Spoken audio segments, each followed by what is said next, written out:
Morning বন্ধুরা, breakfast নিয়ে বসে পড়লাম। কালকেরই এই যে ভেন্ডির তরকারি আর রুটি, চা।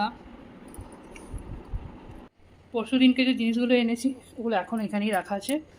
কালকে তো পারিনি, সকালবেলা চলে গেছিলাম ডাক্তারের কাছে, মানে ব্লাড টেস্টে। এগুলো গোছাবো। আলিবাবার ঝোলা থেকে সব জিনিসগুলো বার করছি। ওখানে বার করেছি কিছু।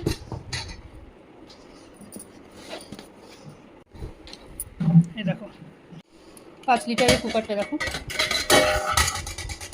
আগেরটা 3 লিটারের ছিল, খারাপ হয়ে গেছে ওটা একটু, মানে সিটিটা পড়ে না ভালো করে। কেমন হয়েছে বলো। আর কি কিনেছি দেখাচ্ছি। কাপ কিনেছি, লাভওয়ালা না কিসের বলে এটাকে, বড়শিল। এটা আর এটা একই রকম কিনেছি। এটা গিফট পারপাসে কিনে রাখলাম, কখনো কিছু কাউকে গিফট দিতে হলে দেবো, তখন দোকানে ছুটতে হয়, সবসময় সম্ভব হয় না। অনেক সময় সকালে নেমন্তন্ন করে বিকালে যেতে হবে, সেই জন্য কিনে রাখলাম এটা। আর এই কাপটা আমার খুব ভাল লেগেছে, দেখো কি সুন্দর গোল গোল সাদা। আর এটা কিনলাম ইডলি মেকার, আমার জন্য শপিং। এগুলো হচ্ছে গ্রসারি আইটেম।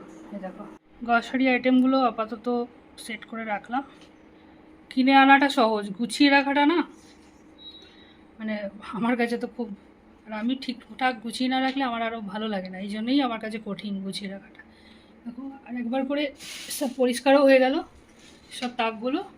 আর পরিষ্কার করতে গিয়ে বুঝতে পারলাম এটার মধ্যে আমার অনেক মশলা আছে যেটা আমি আবার কিনে ফেলেছি।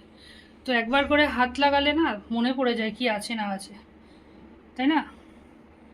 তো এগুলো গোছানো হয়ে গেছে, পুরো ঝাড়াও হয়ে গেছে একবার করে। এটা আমার অভ্যাস সুন্দর করে। এটা আবার থাকবে না, গোছল হয়ে যাবে, কিন্তু তাও দেখো এগুলো হচ্ছে অন্য জিনিস, তো এগুলো সাবান এগুলো অন্য জায়গায় রাখবো।